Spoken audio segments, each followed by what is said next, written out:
from PRX. All right, buddy, this is Scoots. I'm coming to you in bed. I am getting comfortable, and I said I'm going to record this spot for Helix Sleep from the bed I love. Do you love the mattress you're listening to this show in right now? Absolutely love it like I do? Because my Helix fits my sleep needs. Does the mattress you're in suit you? Because what happened for me is I took that Helix quiz at helixsleep.com/sleep, and I got matched with a mattress that fits me. I sleep on my side. I sleep on my stomach. I don't want to wake up with aches and pains, and I like to sleep cool. I don't want to overheat. And so when I took the Helix quiz, again at helixsleep.com/sleep, I got matched with the perfect mattress with me in mind. I didn't have to go to a store. I didn't have to have a salesperson watch me. No, I got to tell Helix how I like to sleep, and they matched me with the perfect mattress. And I love the bed so much, I'm like, let me record from bed. And then when you get your Helix, it comes with a 100-night sleep trial, a limited lifetime warranty. It comes straight to your door with free shipping in the U.S. It's got a Happy with Helix guarantee, so you can rest easy with seamless returns and exchanges. And you deserve the best night's sleep possible. You owe it to yourself. So go over there and take the quiz, because not only are you going to get matched with an amazing mattress, Helix is going to offer you a special deal. Go to helixsleep.com/sleep for 20% off site-wide. That's helixsleep.com/sleep for 20% off site-wide. Make sure you enter our show name after checkout so they know we sent you. That's helixsleep.com/sleep. Thanks, everybody. Friends beyond the binary, ladies and gentlemen, boys and girls, it's time to take a meandering journey, maybe with a little bit of walking and a whole lot of talking. But I don't do a Christopher Walken, but I could do Christopher Walking. There's no character named Christopher. I'd like to do some walking on streets named after Christophers and Christines and Chris's and Chris. Is there a Chris? This is not a holiday, even seasonally episode, but is there? I know there's Candy Cane Lane, because I think that's a song. Is there Kris Kringle Lane, Kris Kringle Road, Kris Kringle Street, Kris Kringle Boulevard? I don't think you'd put Kris Kringle Boulevard. Kringle Boulevard, we love it. Kris Kringle Lane, though, doesn't say, that's it. Well, it's already taken by Candy. Well, can't you have more than one lane in this holiday village that has nothing to do? Well, how did I get onto Kris Kringle Lane anyway? Well, I'm supposed to be on, I'm not even supposed to be on Candy Cane Lane. Kris Kringle Boulevard. How did we get here? Well, welcome to, how did you get here? I'm glad you're here. I don't know how you got here, but I don't even know how I got here. I was honestly, for 15 to 30 seconds, however long it took me to start the podcast, I was like, wow, this is sounding very stern and serious. I don't have anything silly to even say. And I honestly I was like, I can't force this stuff either.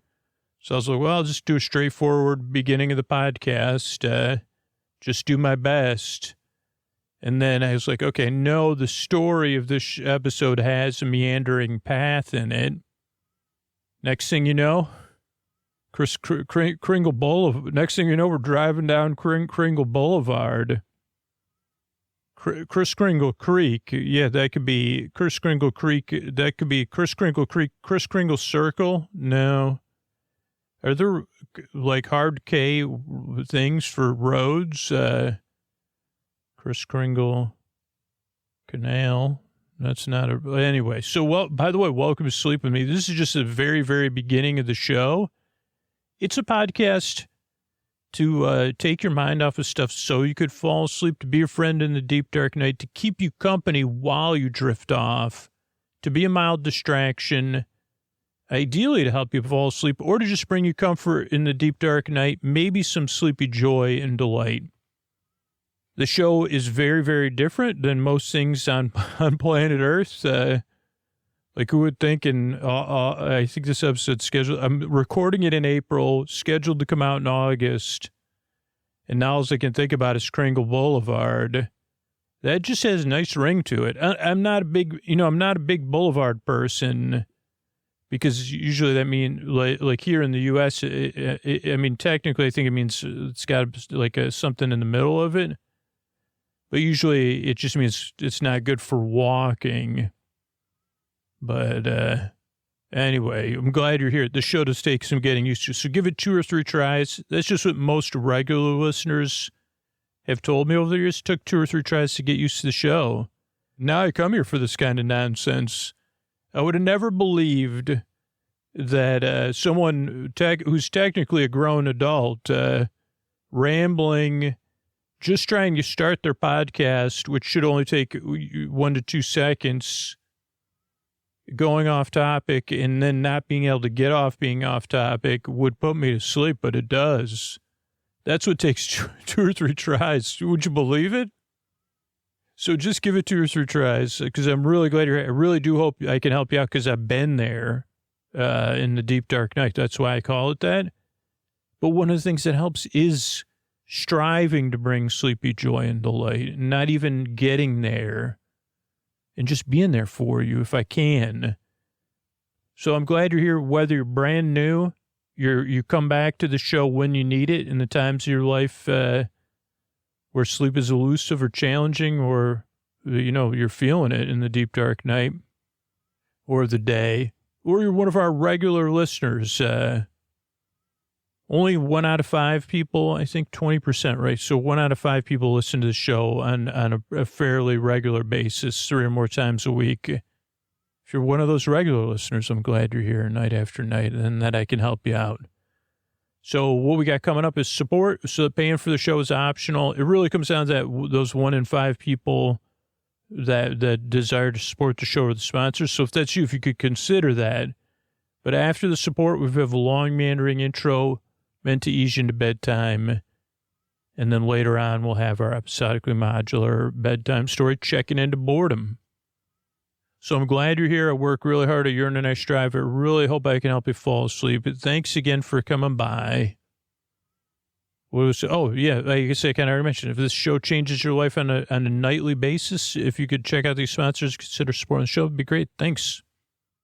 All right, everybody, it's time to talk about tonight's sponsor, ZocDoc, and I'm so happy to have ZocDoc as a partner. I moved last year. I had to change insurance. I had to start over with my care team, and now I'm also using ZocDoc to find a doctor for my daughter to go back to college and get her checkup. And in the past, I honestly, I wouldn't even know where to start, because it is so much more complicated here with new insurance and not quite understanding the coverage, and then not wanting to match my doctor with someone that's not going to be a good fit for my daughter, that's not going to listen to her, that's not going to relate to her and care for her like I would want to, right? If I was a doctor. And one of those things is hearing real patient reviews. So whether you're searching for a new doctor, you just moved, you're helping care for a family member, and you wonder, does it really have to have this many unknowns? Well, the answer is not with ZocDoc, because as I'm scrolling through ZocDoc right now, I can see doctors, I can see their availability, I can filter between in-person and video visits, and then she could look at the profiles too, look at the real verified patient reviews, because ZocDoc lets you search and compare local in-network doctors. They have more than 150,000 providers within 200 plus specialties across all 50 states. ZocDoc's website has tons of reviews from real patients and detailed doctor profiles to help you choose the right one. And appointments can happen fast, usually within 24 to 72 hours. You can even score same-day appointments, and ZocDoc is free to use. Your health matters, and taking care of yourself shouldn't be complicated. Find and book book The Right Doctor with ZocDoc, head to ZocDoc.com/sleep to get started and check that appointment off your to-do list. That's ZocDoc.com/sleep. ZocDoc.com/sleep. Thanks, everybody. Hey, have you been listening to Sleep With Me longer than a year?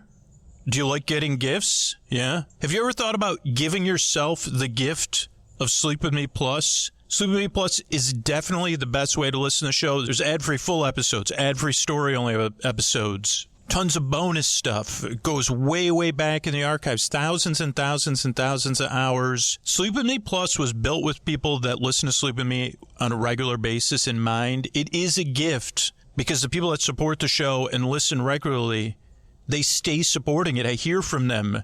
Hey, this is my favorite thing to listen to on Sleep With Me Plus. Hey, this is my favorite thing to listen to on Sleep With Me Plus. So you've been listening longer than a year. Give yourself the gift of Sleep With Me Plus. Try it out for 7 days for free. And you could do that at sleepwithmepodcast.com/plus. Not only will you be giving yourself a gift, hey, you'll get a gift from me. I'll send you a personal video saying thanks, a personal video from Scoots, because you will have the gift of my endless gratitude for being able to keep making this show, because that's the biggest gift in my life, the support I get from listeners to keep doing this. And then I get to give the gift of good sleep, comfort, sleepy joy, and delight out into the world. Thanks. You could do that at sleepwithmepodcast.com/plus. Thanks, everybody. Oh, Mystery Bard, a lot of people help out on the show. Who are they? Chris Posty Poster Son sounds like an earful. Wrote the theme song. Carl W. the Legend. Also edits episodes. Ashley, Kenny, Scotty, Jennifer. Eric and the team at Astound are on the website. I am the Mystery Bard. I do the lullabies, yeah. I do commissions at jonathanmann.net. I'll write a song for you. Any reason at all. You can tell me the story and I'll make it personal. You see the kindness shine straight on through when the listeners form their own Facebook group. Keith, Stacy, Sarah, Julie, and Jennifer. These are your moderators. Get support dear Scooter on Patreon. Buy the merch and support the sponsors.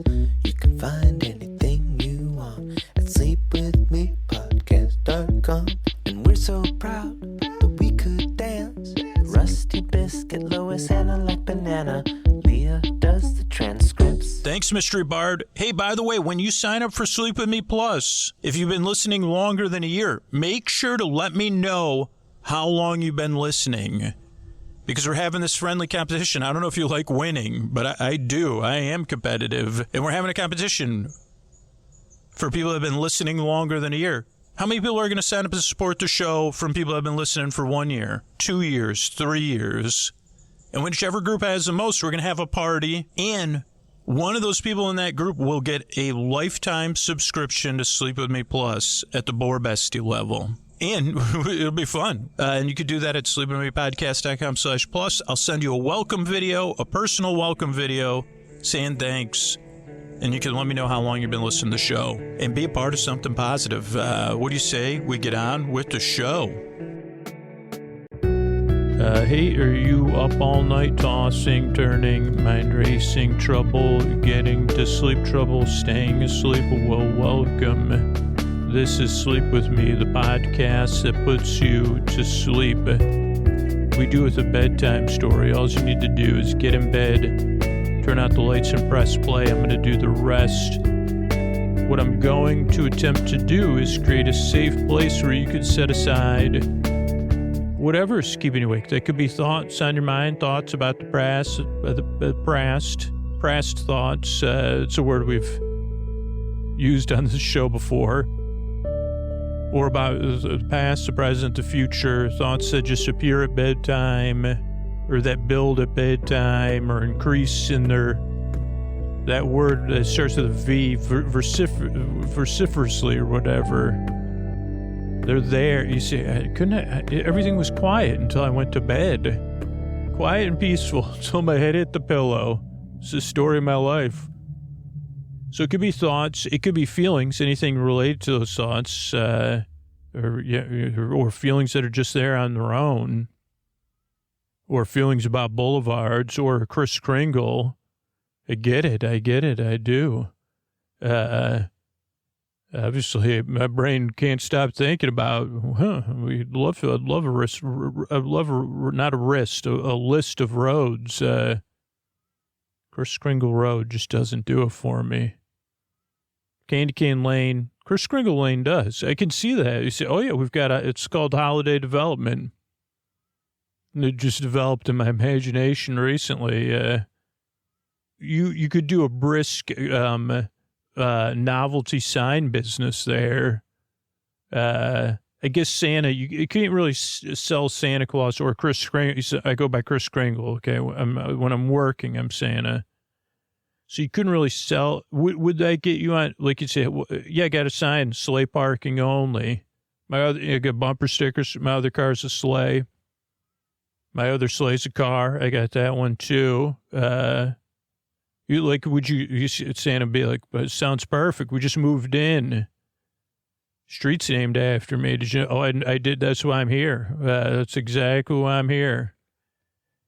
How much do you charge for cents? 40 for the sleigh parking only. We charge $40,000, Santa. I mean, Mr. Sorry, you'll never. I guess I'd take that. I'd take that and years of coal. I can understand. I'm kidding, Santa Claus. Of course, if I wrote the sign, it'd be illegible. So I'm already doing you a favor. It's only my imagination. So it could be feelings about any of that stuff. It could be physical sensations, changes in time, temperature, routine, work schedule. Maybe you work a different schedule. Maybe your work schedule changed. Maybe you got something coming up, you're going through something, or you're in the middle of something. Whatever it is, I'm here to take your mind off stuff and keep you company so you could fall asleep. And also to reassure you that you're among people that want to understand, that want you to feel welcome, and that desire that you have some comfort. That they're literally right now, across the world, there are people sending you well wishes right now in this moment that have been in some place similar to whatever it is that brought you here. There's people around the world that really get it. I think I can understand at least some of the feelings that brought you here, but even if I can't, there's enough people listening right now that people get it and they're glad you're here. And I am too, because you deserve a bedtime you don't have to dread, a bedtime you could look forward to or at least feel neutral about, and a bedtime where you get the rest you need on a regular basis. So you could be out there living your life, and maybe you get the rest you need on such a regular basis that you're out there in the world flourishing. That means our world is a better place to be in with you in it. So that's what I'm here to try to do in the kind of softest and most indirect way possible. And the way I do it is I send my voice across the deep, dark night. I use lulling, soothing, creaky dulcet tones, pointless meanders, and superfluous tangents. So I go off topic, I get mixed up, I forget what I was talking about. Then I say, wait a second, did I forget what was I talking about? Then I repeat myself. I mean, we've already seen it twice, I think. I've already gone off topic in an epic way at the beginning of the show. And my voice is not traditionally soothing. So you say, what am I doing here? That's how most people, when they get here, you may be confused. You may have searched for the show. You may have been referred by somebody, but you're like, what is going on here? I don't understand. And if you get here and you feel that way, it totally makes sense. The show is a bit different, and it does take some getting used to. Like most people, when they got here, like, wait, is this person just talking I thought this was a sleep podcast. Where are the, not Belgian bells, but, those nice bells or bowls, or how come there's nothing ethereal about this show? And I'd say, you're probably right about that. I mean, my sense, my common sense, you could call it ethereal, But I could also say I don't think I could spell or define that word. I can only see visually a mist with, like a little bit like if I was watching the northern lights through light fog. Can you define ethereal? Oh, I just did. You can't define a word visually. Okay, well, that's the only way I know how. Is that a metaphor? No, that's my definition of ethereal. The northern lights through light fog. Honestly, I think it's in the general vicinity of it. But anyway, so the show's very different. Just give it a try, see how it goes. And at some point, if you become a regular listener, you're like, oh, okay. Now I get it. He's always going nowhere. He does accidentally move in ethereal ways. He's always never getting started. But also, if the show is not for you, and whether you know that right now in this moment, or you do give it 2 or 3 tries and they say, no, it never helped me out, you don't have to worry. We have a website set up, sleepwithmepodcast.com/no thank you. And that has other sleepy stuff out there for you to discover, like sleep podcasts and other sleepy stuff, because you still deserve a good night's sleep, whether you like the show, whether you like me, if it doesn't help you out, I want you to find something that does. But that also kind of, I think there is this thing of like, you don't have to like me or the show. There's no pressure at all. So just give it a try and see how it goes. There's no need to like me or the show. So just see what happens. It's like an offering. They say, okay, I'll try it out. So that's one thing that takes getting used to. This is a podcast. You don't even care if I like you or not. No, I just understand if you don't like me, and I'm open to that. Been doing this, and I know what it's like not to be able to sleep and to try a ton of different stuff and have none of it work. So if that's what you're going through, I'd like to help you out either way. It's also hard to get used to a podcast that you don't really listen to. If you listen to a lot of podcasts or, you listen to the shows or whatever, books, this is kind of like a TV on in the other room or an audiobook you're not paying attention to or about a subject you're not interested in or sports, but it's just in the background. A show streaming under your pillow, sand passing through your hands, a boring seminar, clouds in the sky, wind in the trees, a class or a friend that just goes on and on and on. And they say, hey, is it okay if I don't really pay attention to you? Yeah, that's okay. An out of focus picture, nice water passing through your feet and your toes. It's something that's there and not there at the same time. You could listen to it, but you don't need to listen to it. Because the other thing is that this is a sleep podcast where there's no pressure to fall asleep. These shows are over an hour for a reason, so you don't have to think about falling asleep. I'm not here to put you to sleep. I've been doing this 13 years, or over 13 years. Oh, no, I guess a little bit less than 30. I don't know, but I've been doing this long enough that when I know what it's like when something's supposed to work, it usually doesn't. But also that maybe what I always really wanted was just someone there that understood and said, hey, I'll be here for you. That seems really tough. That's kind of one part of it. And then somebody to kind of take my mind off of stuff with something soothing, a little bit lighthearted and funny and friendly. And that's what this show's about. So there's no pressure to fall asleep. There's over 600, I think, shows you could listen to if you listen to this ad-supported, listener-supported free version. Yeah, so try it out and see what helps you out. But, yeah, there's no pressure to fall asleep. My job's to distract you, take your mind off stuff, and keep you company. To be your bore friend, your bore sib, your bore cuz, your bore bruh, your bore bud, your bore bee, your boreman, your Boris Borloff, your chairman of the boards, your Jeff Borbowski, your bore bay, your bore bee, your boreman, your neighbor, your best bore friend forever. And a bore friend just hangs out with you while you fall asleep. who's there for you, a mild distraction that maybe puts a half a smile on your face. So having a boyfriend does take some getting used to too, but see how it goes. It's a lot better than, I don't know, I don't know. For me, it was always that I was in a house full of people, or I had a roommate, or I had somebody with me, or I knew someone was nearby, but I still felt like I was dealing with it just me, or that nobody understood. And a boyfriend says, hey, I'll be here to take your mind off of stuff, because that does seem tough. So just try it out, see how it goes. The last thing I like to run through in the intro is the structure of the show. In case you're new, not only is the show different, the structure's different, but the show's structured in a way to benefit the maximum amount of people it possibly can.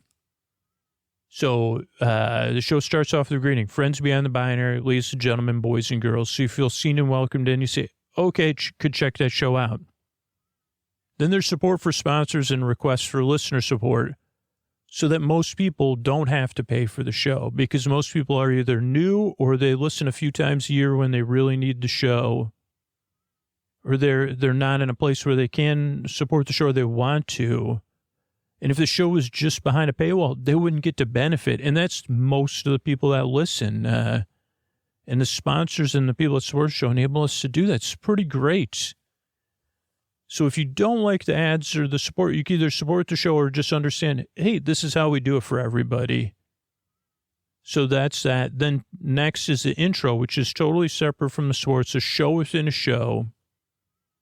Like it takes 15 to 20 to 30 minutes for me to introduce the podcast. Part of it is natural meandering, but another part of it is that I want every intro to be new and fresh, because whatever it is that keeps me awake, it gets used to things, but it also wants something familiar and comforting, but it wants some variety. And so the intro follows a similar structure every time, but I go off topic about something new every time, or in a general area of newness. Whatever, I forgot whatever we went. Oh, yeah, I don't think we've named streets after, I don't think we've had Kris Kringle Boulevard come up. Sorry, Kringle Boulevard. It could be the boulevard where they make those Kringles. I think it's in Wisconsin that Trader Joe's sells. Here's a petition, imaginary petition to rename, if that place that they make them is on a road, if we could rename it Kringle Boulevard, and give them a key to the city, and I wouldn't mind wearing a Kringle around my neck. Kringle's like a circular Danish. It's kind of like an extra long Danish. They sell them at Trader Joe's. The intro goes on and on and on. Before I go on a 20-minute tangent about a Kringle production place, a bakery. They're called thank you. One part of my brain was just like, they're called bakeries. Not a Kringle production place or pastry. PPP. It's not a pastry production place. Well, technically, you're right. Well, thanks, logical brain. We've met in a place of agreement. Bakery, also a place of pastry production. Okay, good. So, the intro keeps going on and on and on. Also, it's not just to have something fresh and introduce what the podcast is, but to set the mood for bedtime. Most listeners don't fall asleep during the intro. The intro is what people listen to while they're getting ready for bed and while they're winding down.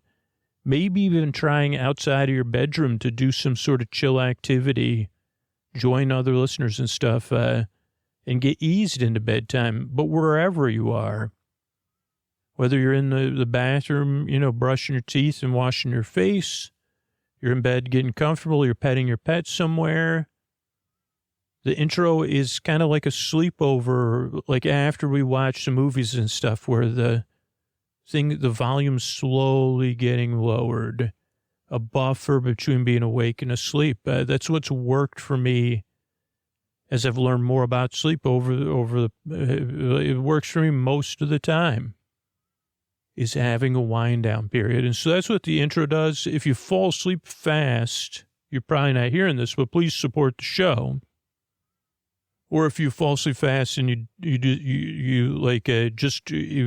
better off listening to story only versions of the show, because and we have a free version of the podcast. Or if you discover you don't like the intros, there's a version of the podcast called Bedtime Stories from Sleep With Me. It just has the stories. But yeah, most intros, it's kind of like our community time when everybody's like, oh boy, like, I'm sure there's like tons of listeners that thought of other names for roads or streets than I did. So, I mean, that's great reflection on all the intelligent people that listen to the show and creative people that listen to the show that have a much larger vocabulary than I. But that's cool, right?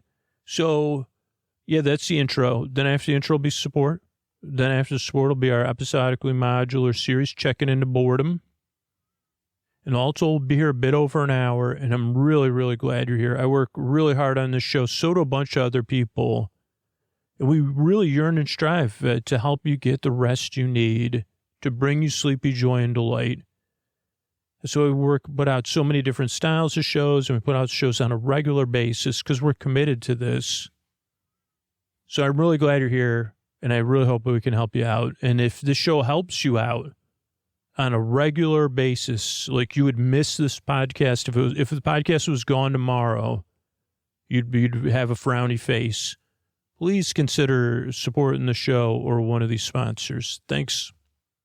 Hey, it's Scoots. Have you listened to Sleep With Me longer than a year? Okay. Do you love giving gifts as much as getting them? How about both? Well, here's the thing. Is Sleep With Me a gift in your life? Does it really feel like a gift that was given to you or that you discovered? Or those good feelings you get around getting and giving gifts? Comfort, connection, joy. It just feels good. Thinking about gifts feels good to me. Well, Sleep With Me is a gift in your life. Think about giving it to someone else. If Sleep With Me changed your life, and there's all those good feelings associated with it, think about, you can give that gift to other people just by letting them know about the show. There's people out there that don't know about the podcast. And there was before Sleep With Me for you, right? And it wasn't good, right? Tossing, turning, mind racing, trouble getting to sleep. What if you could give that gift to somebody else and change their life for free just by letting them know about the show? Think about how good that would feel. Think about how good it feels for you counting on the show, being here on a regular basis, being a part of this thing. The fact that right now, tomorrow, the next day, you could just give that gift to somebody else. And on top of that, maybe you'll get a gift from me by being surprised by Scoots. It's a huge impact. It's a gift to the show because that's one of the things that keeps the show going. But really, if Sleep With Me is a gift in your life, what would it feel like to give that gift to other people? I think it feels pretty nice because I actually get to do it on a regular basis. And it does feel so good. Thanks. Everybody's Scoots here, and it's time for our episodically modular series, Checking into Boredom. And what does episodically modular means? It means these episodes I don't know, I think these is one of the most self-contained series we've ever had. Each episode, a character very much like Scooter, helps a client that they work for a hotel chain called The Hotel as the bedtime storyteller, and they're trying to tell their client a very unique bedtime story to help them fall asleep, but they're also serving a greater purpose as a part of the hotel. And each episode will kind of be Scooter getting to know the client, getting to know what they do, who they are. And, of course, Scooter taking pointless meanders. Episodically modular means that, the episodes, they tell you everything you need to know, and they reach a conclusion. So you could listen to them in any order. This just happens to be episode 5, I believe, the 5th episode I've recorded. So, I think that may be everything you need to know. Trying to think anything else. Other than just like every series we do, they get introduced by our greater Los Angeles area announcer, who I like to call our Hollywood announcer. But, he loves Hollywood, West Hollywood, North Hollywood, Dollywood. That was in a previous episode. He's nodding. I don't know if he's been there, but I'm sure he loves it either way. So I get to introduce him. He comes here on stored renewable energies. Is that correct? Shrugged at that one, too. All the way here, because for the love of the listeners, it's Mr. I'm surprised. Yeah, well, I guess you're the kind. Sorry, I interrupted him, but I was saying, I'm sure you've been given degrees, right, from universities and stuff. He's not doing any body language, so he won't give me an answer. But you don't go by doctor, but you probably could.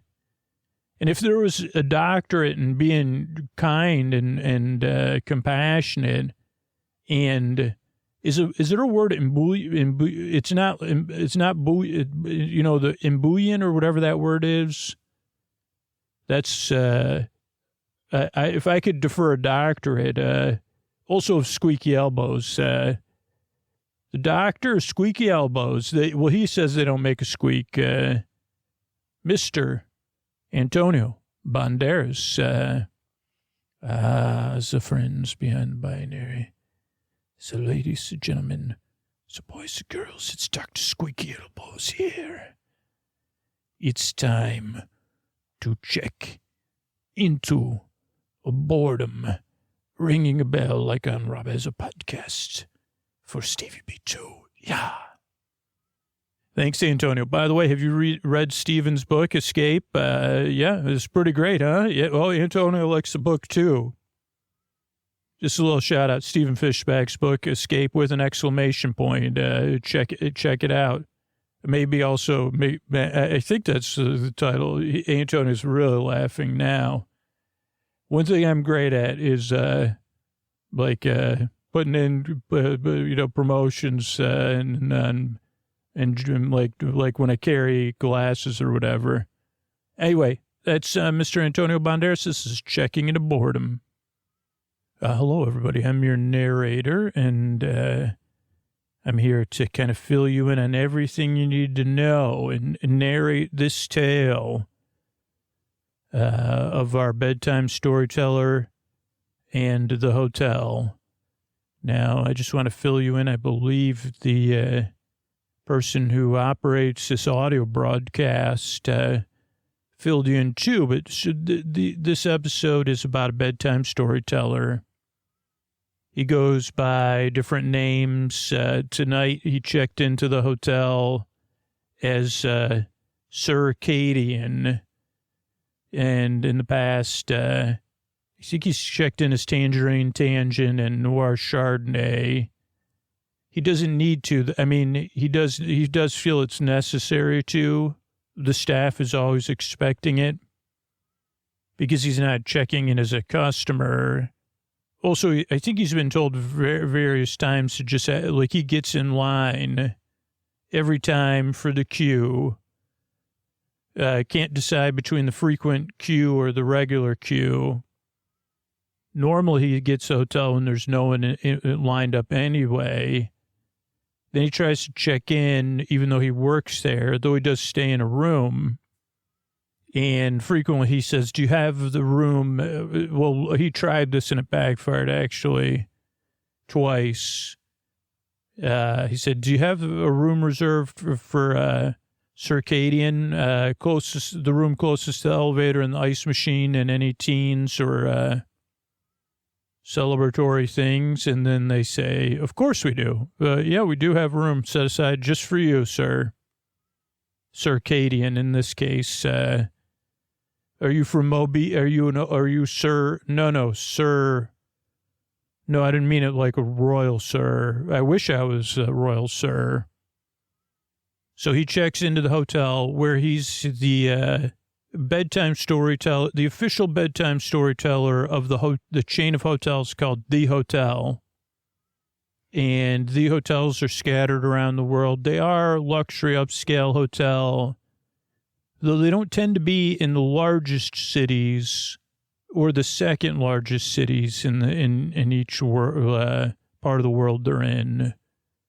But they tend to be in pretty good cities. And I don't know why. Maybe they're niche. I don't know. As a narrator, I'm only given the information I need to tell this bedtime story. But the hotels also serve a greater purpose, or some of the employees for the hotel. For the hotels tend to be, to use early Sleep With Me podcast parlance, near what could also be known as like openings in the transverse plane, or places to access the transverse plane, which just happens to be places where our world may intersect with other worlds. Now, as far as we know, these intersections where the hotels are, they may intersect with someplace that the hotel is supposed to keep an eye on, so that it's not like this open transverse plane where, well, we don't quite know, but we know that the hotel's job, and it seems like a long-term, maybe even ancient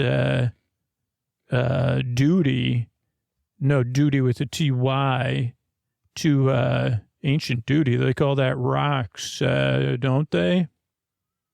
But, so I'm sorry, just please indulge me. Occasionally the narrator has to indulge himself. So the hotels have been around for a long time, watching over these particular intersections between our world and another world. Though, yeah, we don't have all the details, other than they're keeping an eye on it. And every once in a while, a situation comes up where they need some clues. And one of the tools in their toolkit is this bedtime storyteller. And while he's not the top of the line person to watch over borders between worlds and what's maybe coming across or not, he's pretty good at discovering clues, as you'll see in this tale.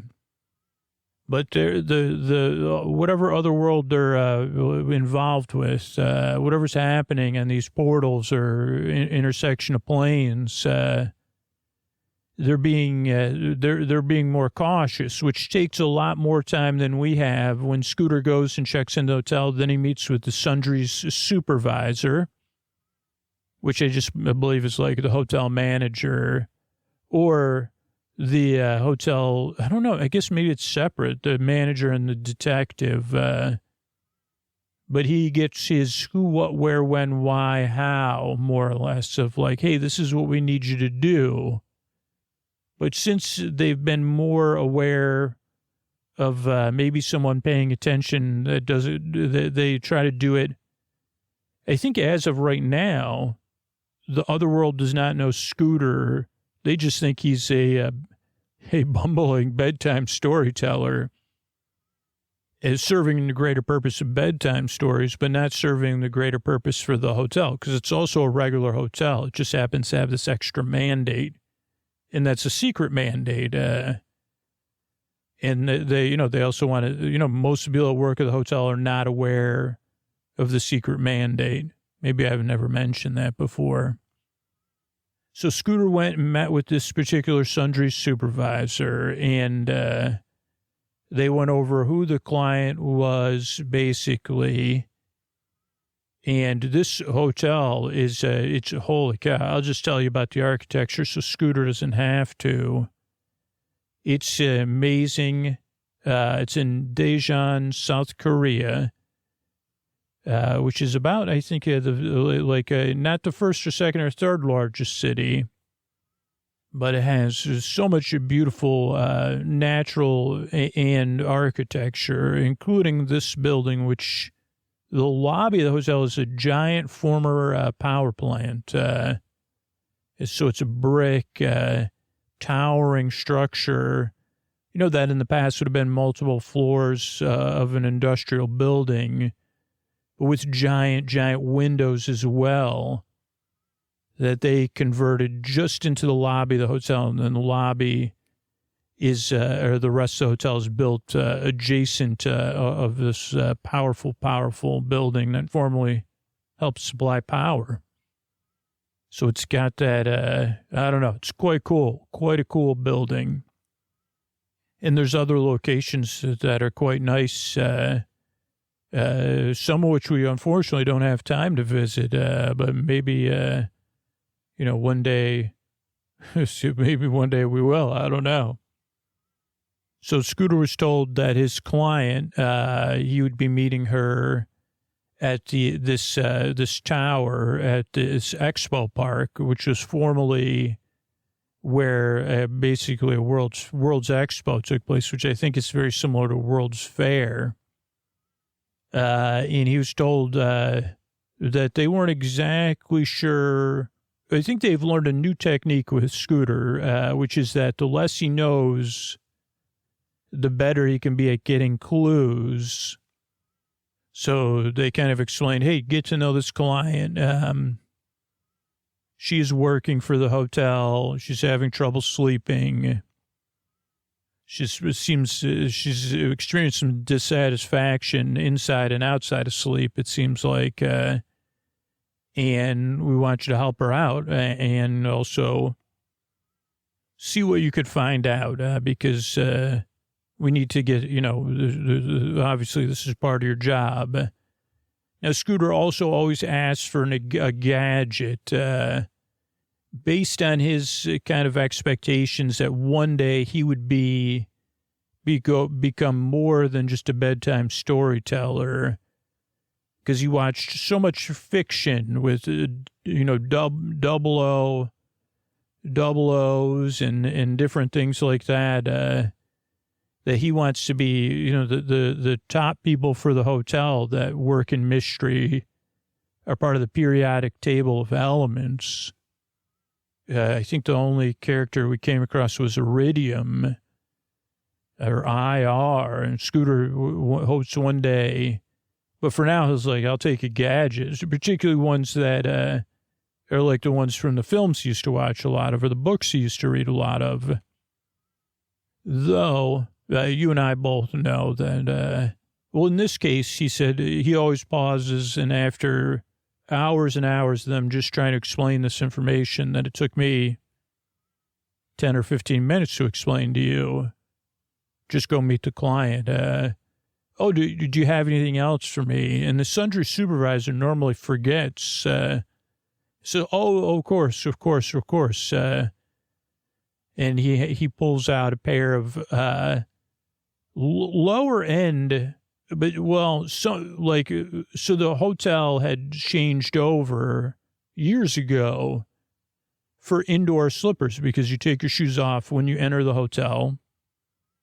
And then again, when you enter the room, and they actually have someone that checks your shoes in at the front door, but then outside your room. And now, at least at the hotel, you wear something a little bit more like not a croc, but like something like made from a foam that's comfortable, that's reusable, and able to be, really shined up and stuff like that. And it's also very comfortable, and you can purchase them, and they're branded, but they also look nice.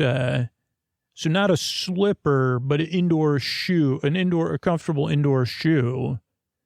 And they have like an indoor and then an indoor shoe. And the way that's a great question. How do you remember? They're different colors, right? So for the lobby and stuff, they're black color because you say, okay, that's for in case I'm going out to dinner at the hotel, I feel like something. And then the ones in the room, you actually get to pick a check-in, and they could be in any number of colors. But they also at one time used to do this, but then in the room they had hotel slippers. And so behind the sundry supervisor happened to be a box of old indoor slippers they no longer use anymore. And, they would give them away to people or, so he's looked at Scooter and he guessed Scooter's and he said, oh, yeah, here's your very special pair of slippers. And Scooter said, do they have, I don't feel any lasers in here.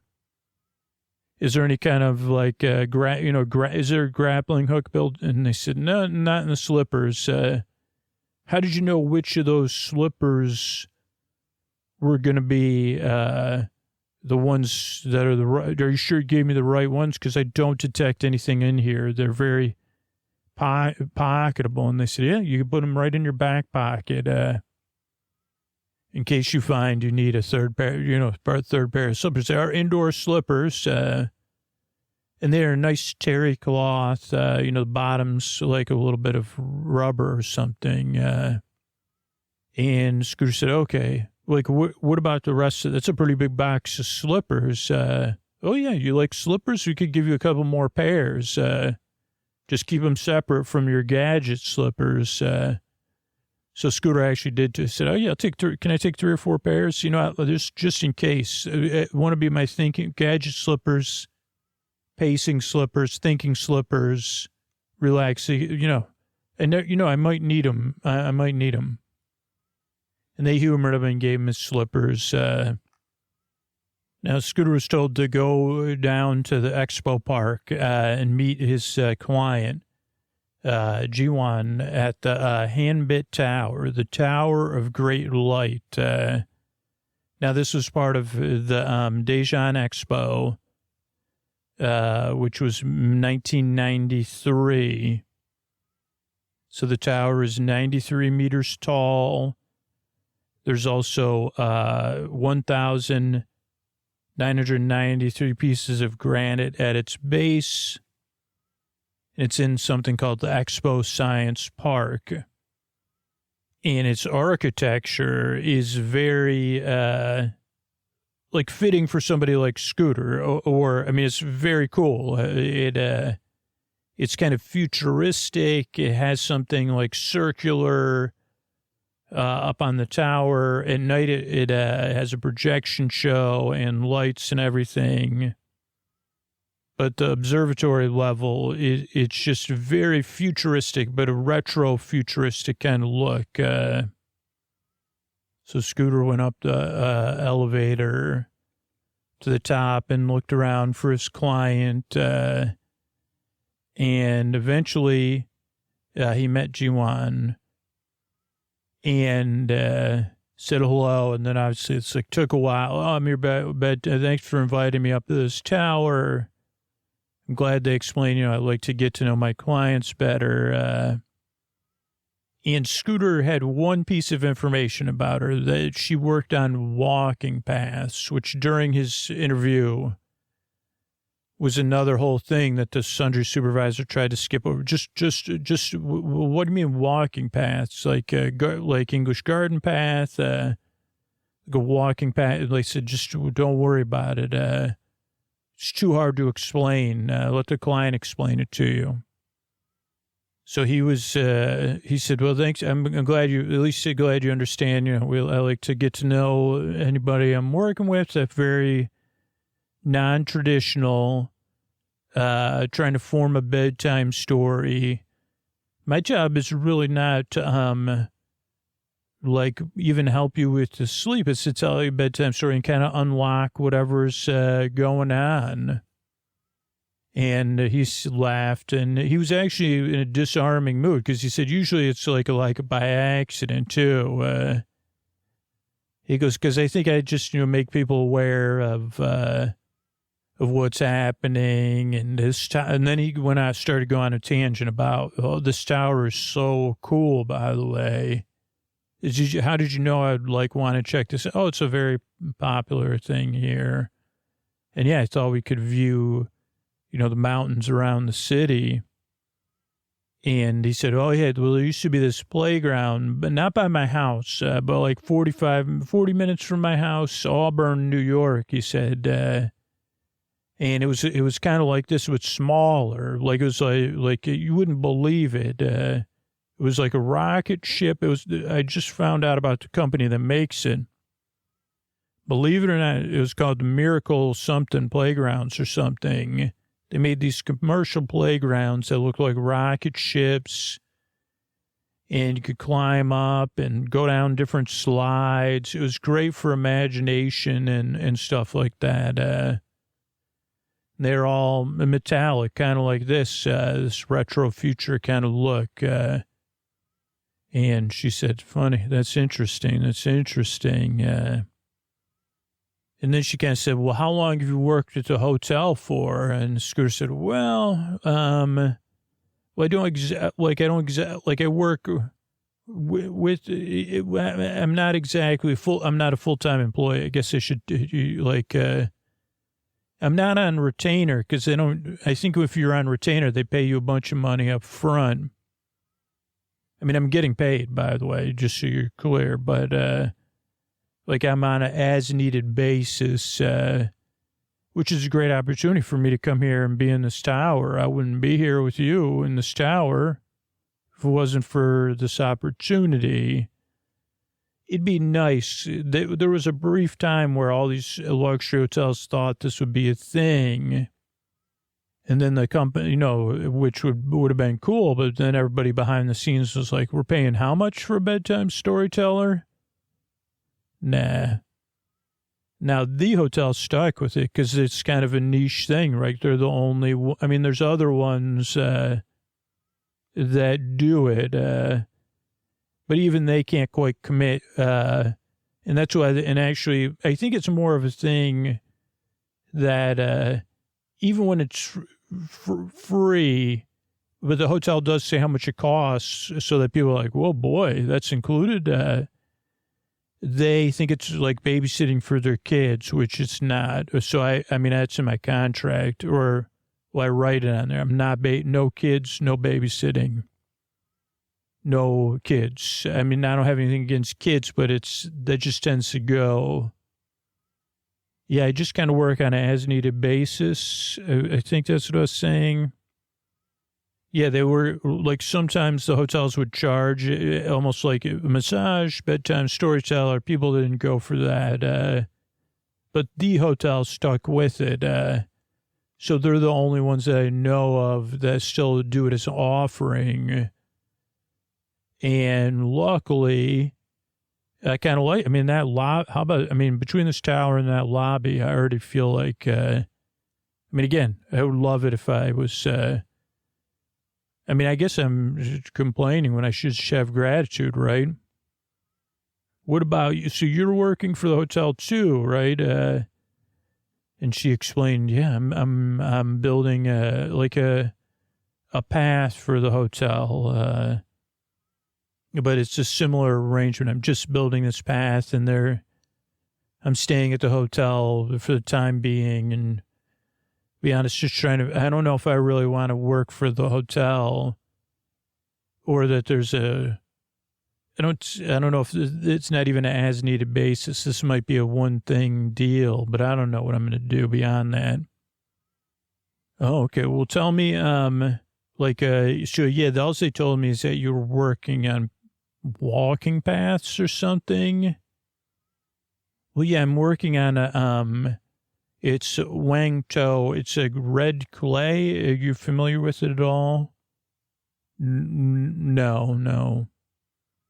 Okay, well, it's a specific type of, it's not just a walking path. It's for barefoot walking. And the clay, it has a very specific feel to it. It has very specific associations here. Not just with wellness, but you go on the path barefoot. Wait, so you go on the path barefoot? Yeah, there's foot washing stations and stuff, but yeah, you go on the path barefoot, and it's a tactile experience. It's also, there's qualities in the clay and in the warmth of the clay that people feel are beneficial to them. And there's the walking part too. So like no, it's not reflexology. It's totally different.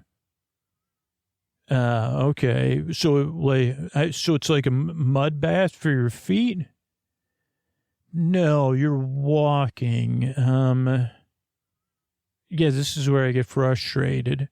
Okay, so just tell me more about so you're just making this clay path, but it sounds like you wish. Yeah, I wish I'd pitched a hotel and these on a multi-sensory path, but they just wanted to stick with this kind of traditional thing. It's popular and it's kind of there's a very, very long trail we could visit, and maybe that would help you. Yeah, I'm just you seem like you're frustrated by my assumption about barefoot walking. Yeah, let's just meet. Let's just do this. Let's just take a break and then we'll meet at the path tomorrow. We could just go there from the hotel. So yeah, this is the narrator. So Scooter went back and wondered where he went wrong. And then they went to this walking path, this very famous walking path. Now this path is a 14.5 kilometer route. Circles the Gaijoksan Mountain. It's called the Gaijoksan Red Clay Path. And it's made by this CEO of this beverage company who got really into this. And she was explaining all this to him. But I have to so she was explaining to him the history that the CEO of this beverage company got big into this barefoot walking and then particularly embraced this idea of these red clay trails, and spends all this money to keep this trail maintained. And that's where she got her start, was working on this trail. Now, it didn't go so well at first because Scooter got there and he already had this idea in his head of what it would be. And it was not like that. It was a little too, as he explained to her, of the barefoot thing, it was a little too wet and muddy, and it was very busy. And all the wet and muddy feet kind of threw Scooter off. And so then they had, believe it or not, they had to reschedule. And she even told the sundry supervisor, but he said, well, come on, like if you're, just trust me, he is good at what he does, eventually. So then they went at a time when it was less busy, and she told him, like, yeah, she'd got really into these trails and heard about this, and she returned to South Korea and moved there to be a part of this, because she had got into this barefoot walking in Germany. As a student, and the differences between the German walking paths and the South Korean walking paths is pretty different, particularly like the clays, like the German clay that might be in a barefoot path, might be like a different type of clay entirely, and it's more cool and meant to cool the feet, where this clay is meant to warm the feet.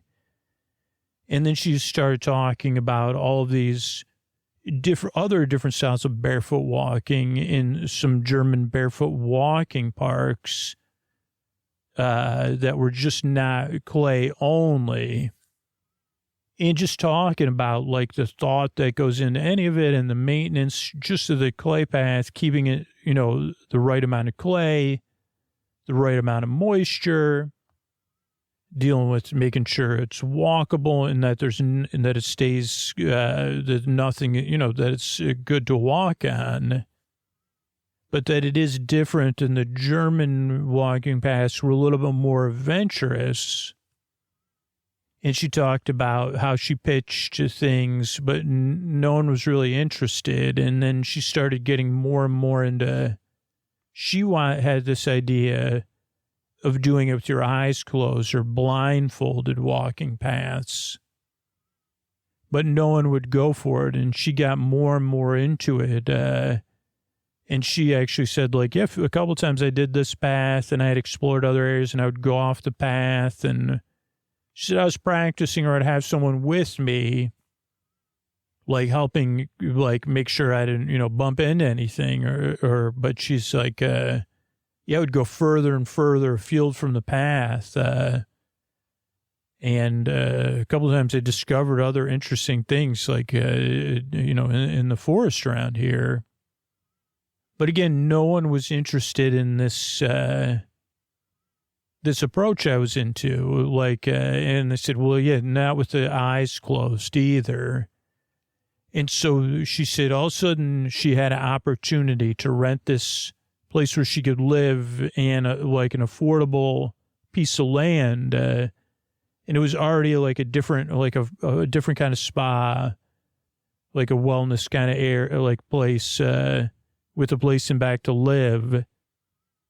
And so she kind of got into like building her vision of this blindfolded barefoot walking path. And it included like the red clay and the German clay and a bunch of other stuff that she started to explain to Scooter. But then he was like, is this, so this is like a bit like what do you call that? Like this is like Foley. And she goes, you mean like the sound effects? Yeah, this is like a blindfolded Foley or something. And she goes, no, this is a walking path. Again, she felt like he was dismissing her or being inconsiderate, which I guess in a sense he was. But she told him how she had started. So again, it took another meeting after this, back at the hotel, over some beverages for her to be like, okay, so start again with the spa, this walking spa, blindfolded barefoot walking spa. But he could tell there was something else there, which was that she had told him, she said, yeah, I started this thing and I got it done, and people would come and they would go through and they would be so, she's like, they'd be practically glowing. But it was very slow because it was different, and sometimes it was tourists coming, and it was just a totally different experience. It was really hard to kind of explain and package. But she goes, I had a little bit of a runway, right, because I had been lucky.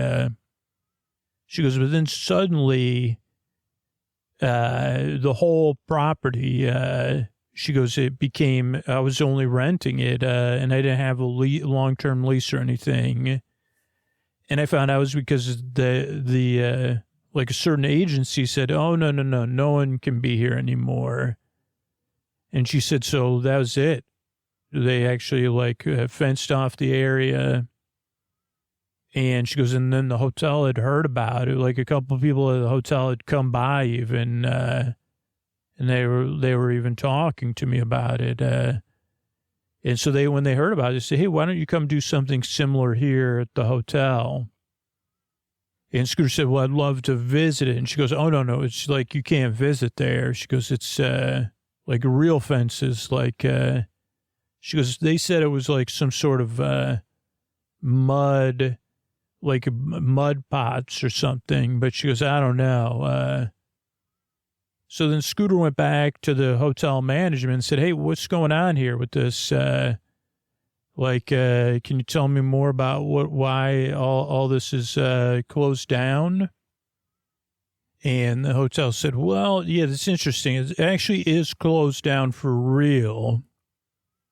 And we can't even get a clear answer because, we're independent. We're not we're an independent entity. Now, we did purchase the land once we found out about it through a subsidiary. But this mud pot thing, yeah, we don't have access to it. But they said, we have heard that if anybody wanted to go in there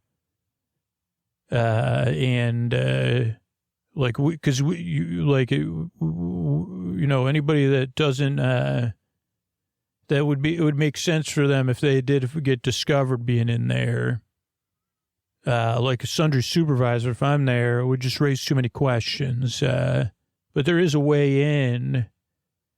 You know, you go down here, but, you know, maybe not. I don't know. But probably, you know, Scooter was confused by that. But when they said, you probably shouldn't do it, that was enough for him to try to get in there. Plus, this whole barefoot walking thing was really like, right, because for him, it was like a bit like, I don't know. He thought it was cool. So then he went and snuck in there.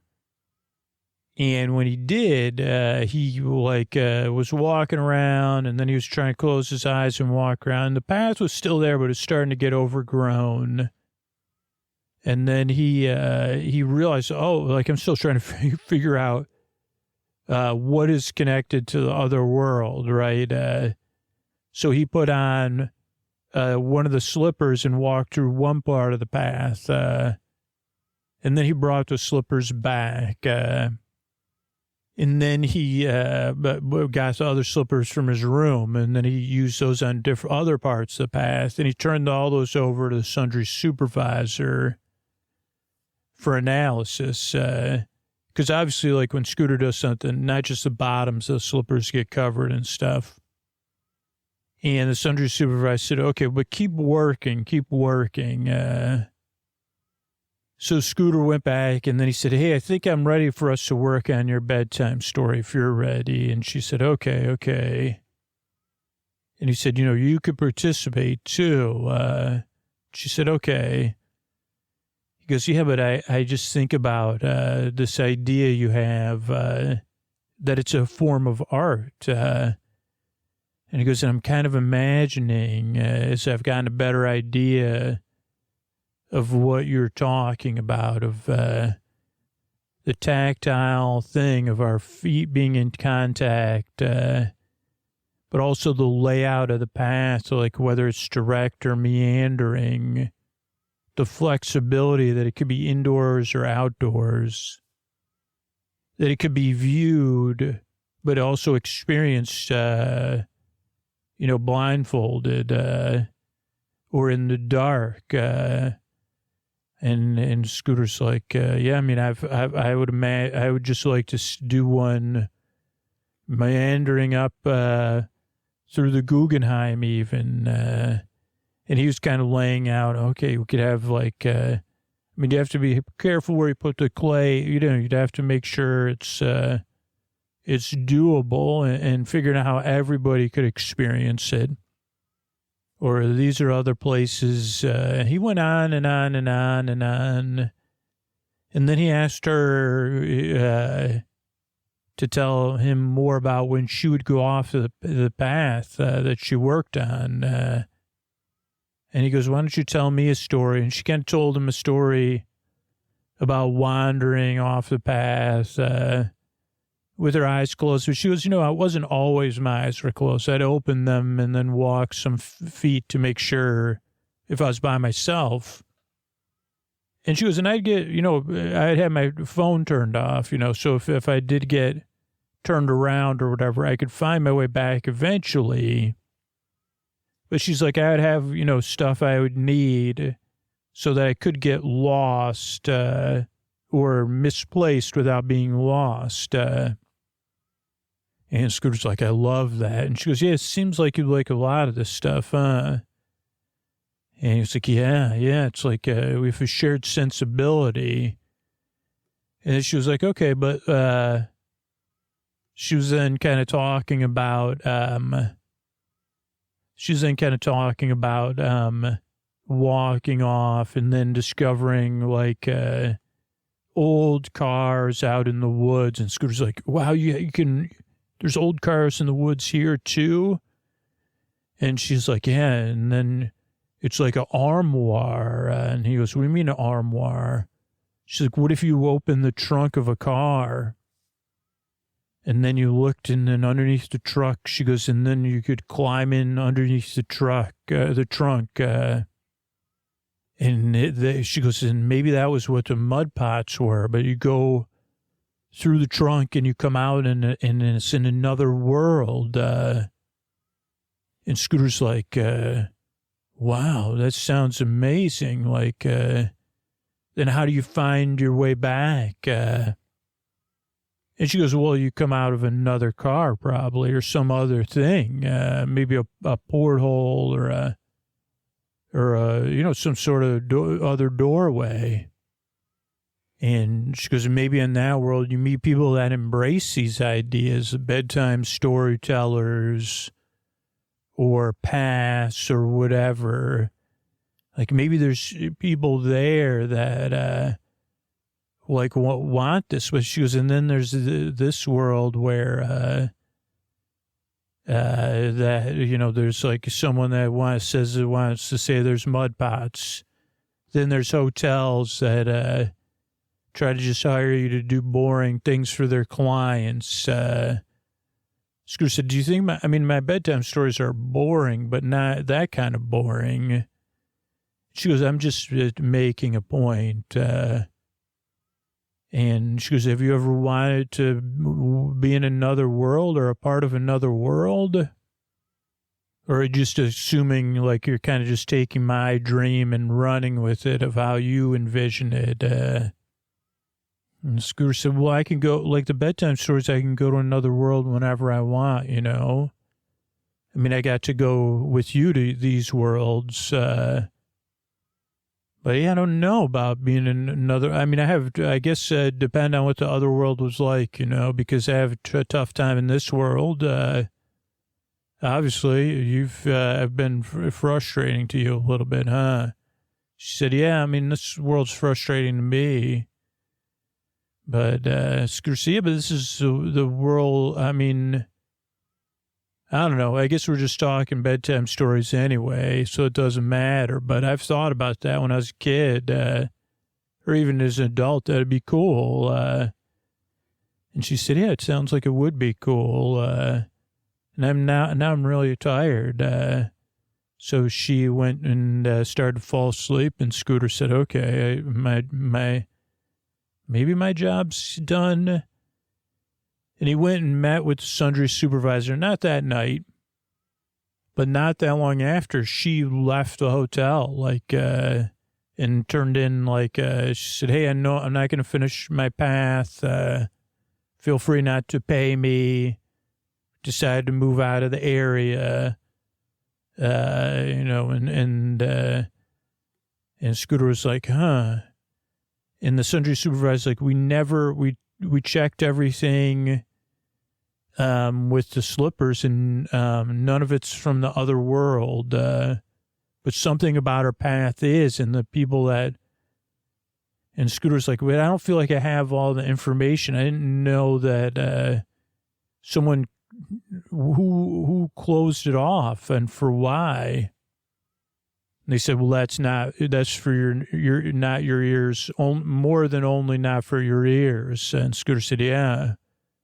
So I don't have all the information, but what if it's not the path that was from the other world? And they said, what do you mean? And he said, what about the client? She was out of this world, definitely, but, and they said, really, you think that? And Scooter said, well, or between two, she was between two worlds the whole time she was here. And they said, okay, well, we'll look into it. And then Scooter said, okay, I got to go to bed now, because I'm dreaming of being, if there was another world for me, I'd be, I'm not very good at the layout of paths and stuff, but I'd like to be a path artiste with like a lot of artist assistants or something. And they said, that's great. Why don't you go to sleep? So he went to bed and slept well. And until the next time he tells a bedtime story, I hope you all sleep well too. Good night, everybody. All right, buddy, this is Scoots here to tuck you in. And this is a post-roll message where if you're still listening, I have, where I talk to you about stuff, about keeping the show going. And this message is going out to people that have been listening longer than a year. So if you've been listening longer than a year, this message is going out to you. And we've got multiple messages. So the first question is, have you been listening to the show longer than a year? And do you like getting gifts? It's okay. Believe me, I like getting gifts. Do you like getting gifts? Okay. Well, if you like getting gifts and you've been listening longer than a year, what about the gift of a personal video from Scoots saying thank you? Or access to Sleep With Me Plus, a surprise gift from Scoots. What if Scoots was giving you a surprise gift of a welcome video or access to Sleep With Me Plus for free? Well, if you like getting gifts, I love giving them. And I'd love to surprise you with a gift just by spreading the word about the show, letting people know about the podcast. If you've been listening longer than a year, let people know how long you've been listening and tag me on social media or let me know about it through the contact form on our website. And maybe I'll surprise you with a gift. I'd love to. So, be surprised by Scoots. Now, another gift you could get surprised with is, if you like getting gifts, is a welcome video from Scoots, a personal welcome video when you sign up for Sleep With Me Plus. But that's just the beginning of the gifts with Sleep With Me Plus, because if you like getting gifts, like Sleep With Me Plus is like giving yourself the gift of the best way to listen to the show. Ad-free full episodes, ad-free story-only versions of the show that come out on the same day as the full episodes in 2 separate podcasts. So if you only like story-only shows, you have access to almost everything in a story-only format. I think all the way back to like the 500s. So 900-something story-only episodes. If you like full episodes, you get ad-free full episodes. And Boar Friends and Boar Besties get all the way back to episode 2. Boar Buds, you get access, I think, back to the 500-600s. Maybe even further back, because I'm not good at that stuff. If you're a Boar Bestie or Boar Friend, you get all intro episodes twice a month, a new all intro episode. And you get an all-night episode, which is a 4-hour compilation. This month we've got the first 5 episodes of Frank. But Sleep With Me Plus is built with how you listen, particularly if you've been listening longer than a year. It's an amazing gift to give yourself. And then you get the gift of being a part of the Sleep With Me community. You get my, not just a thank you video, but really my endless gratitude, because I can only keep making this show. When people give me the gift of supporting the work that goes into the show, you get the gift back. So I don't know, having endless gratitude from Scoots, it's a pretty good gift, I think. So if you like getting gifts, think about signing up for Sleep With Me Plus, or spreading the word and being surprised by Scoots, or both. Because there's always surprises for Sleep With Me Plus members. Now, what about giving gifts? Some of you are like, well, I like getting gifts and giving gifts. Okay. Well, think about this first. Is Sleep With Me a gift in your life? Has it been a gift at bedtime? For your sleep? For your rest? For your daytime? Is it a gift as a part of your life? You've been listening longer than a year. Does it feel like a gift? And what does that gift feel like? Does it give you comfort, relief? Does it break through the loneliness? Does it just put you at ease? I don't know what it feels like for you, right? But does it feel good? Some part of the gift of Sleep With Me, does it feel good?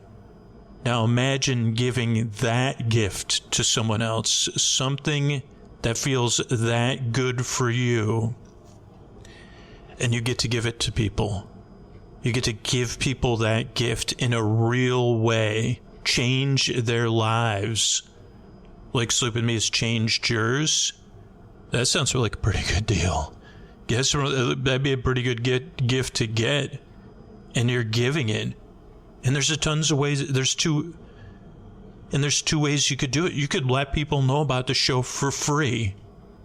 And when they discover the podcast and it happens to be, they happen to be the one person that needs that gift, that this is the gift for them, like you change their life. And that's real. Now, you may have to let a lot of people know about the show, or just let people know how long you've been listening to the show and how it's impacted your life. But when you give that gift to the person that needs it, that's what it came down to for you, right? You needed the show, or you were looking for it. It was the right fit. And you and the show found one another. Can you imagine giving that same gift to somebody else? Changing someone's life? I guess that's a two-way gift. But what about if you could give that gift to 99 other people who've been listening longer than a year? Because when you support the show on Sleep With Me Plus, those are the numbers. When you support the show on Sleep With Me Plus, you're supporting it for 99 people who have listened longer than a year. And tons of other listeners, too. But think about giving that gift in a real way. Like, really. If you support the show, the podcast will be around a year from now, 2 years from now, 3 years from now. And as soon as you start supporting the show, you're helping us keep it going in a real way. So you're $7, you're $60 a year, $120, $240 a year, whatever. For $60 a year, you could give a gift nightly to 99 other people. And if you love giving gifts, that's pretty good. And think about if Sleep With Me is a gift in your life. Do you want to give that gift to other people? I mean, and you can also give the gift to yourself of having the best way to listen to the show. Sleep With Me Plus was designed with people that listen to the show on a regular basis in mind. It was built with you in mind. If you've been listening longer than a year, Sleep With Me is a gift and a part of your life. And you could give... So you could give yourself that gift, but in a real way. People have been listening longer than a year. That means it's a pretty big part of their life. 99 other real people around the world. You're not giving them one gift. You're giving them a regular gift. And feel that. Feel what it feels like for you when you think about Sleep With Me being a gift in your life. Feels pretty good, huh? And I bet it would feel pretty good for all those 99 people that count on the show. But they just aren't in a place, they're kind of hoping somebody out there gives them the gift to Sleep With Me. So maybe it's you. Think about it. And think about how good it would feel to give that gift. Okay, Scoots, this is Scoots. I got one last message for all you in bed while I have you.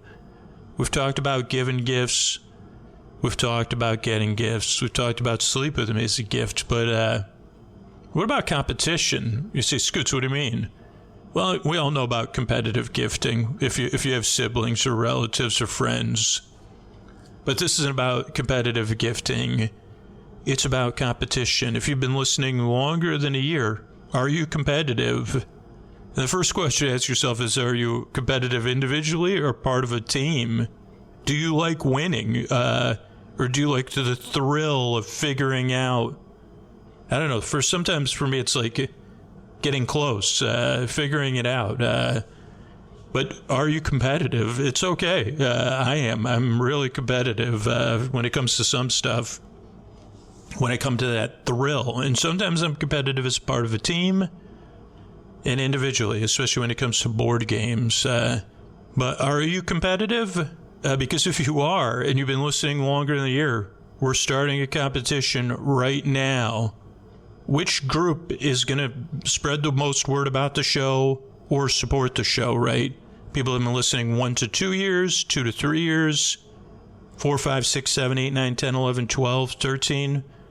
I mean, I have my guess. What do you think out of those groups is the most likely group to spread the word about the show, actively participate in a competitive way, or to support the show?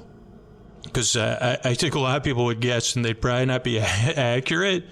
But I'm not gonna. I don't know how long you've been listening because you're part of that team. But it really will come down to one individual on each team. Some teams are going to have more players, right? The 1 to 2. I mean, if you're in that 4, 5, 6 or over 7 year category, your team's really going to count on you, because the team with 1 to 2 years, they've been listening less. They have less episodic knowledge, but they probably have a lot more people in that group. Here's the thing. If you spread the word about the show, let me know and let other people know how long you've been listening. If you support the show on Sleep and Me Plus, when you sign up, I'll send you a video. Let me know how long you've been listening for, so I can add you to that list. And let's see, it's August now. At the end of September, we'll see which group. I'd love to hear, though. I'd love to hear your guesses, right? Which group of listeners? Because I hope I'm wrong too. But I'm like, man, I mean, it is a balanced competition, right? If you've been listening longer than 10 years, the show's had a pretty significant impact on your life, and you've listened to a lot of Sleep with Me. But if you've listened 1 or 2 years, maybe you're a little fresher. Maybe the show has a more visceral impact because it's becoming a part of your life, and maybe you're more excited about it. So yeah, this is like a classic competition, and it doesn't, it doesn't even have to be a sports analogy. Your group could become the number of the year. What if you're listening? This could be the year of this many years. So anyway, that's another fun thing you could do. You say, yes, because I'm not interested in gift giving or getting, but oh boy, am I interested in winning. Well, I mean, you'll be giving out gifts by spreading the word about the show or supporting the podcast. But yeah, I mean, it is a fun competition. So I'd love for you to partake and be a part of this thing. And I've been going through this long, meandering message to tuck you in. There's a ton of easy ways to do it for free, by spreading the word and giving the gift of show to other people, or letting me know how long you've been listening to the show. And that really has a positive impact on the shows you'll hear in the minisodes. Or by giving the gift of Sleep with Me to 99 other people that have been listening longer than a year. That's pretty cool, too. So, and giving the gift of Sleep with Me Plus to yourself. By the way, you could give the gift of Sleep with Me Plus to yourself and let me know how long you've been listening. And then you're like, gifting yourself. This is like, you say, Scoots, you're so generous. Well, I think I relate to, I'd say, well, I'd like a pretty good gift for myself. And wait, you said there's a chance to win? Well, technically, I mean, here's the thing. We will have a cake on camera and a birthday gathering with, how about this? I'll get balloons, I'll get a cake with candles, and, I don't know, maybe, who knows what else, but, get out there, spread the word or support the show. Let me know how long you've been listening after you do those things, because, let somebody know about the show or tag me in social media, and then let me know how long you've been listening to the show. And, that's an easy way to spread the word. Hey, I've been listening to this podcast for 3 years, and it's been helping me sleep for these past 3 years. I've been through, you don't have to even share this publicly, but I've been through a lot the past 3 years, and I'm grateful for Sleep with Me, because that's the thing. I've been through a lot the past 2 years, and I'm grateful for everybody who listens to the show, sends me kindness, spreads the word about the show, supports the show so I can keep making it, and everybody else that works on the show can keep making it. And, I really appreciate it. So with that, I'll say goodnight. Thanks, everybody.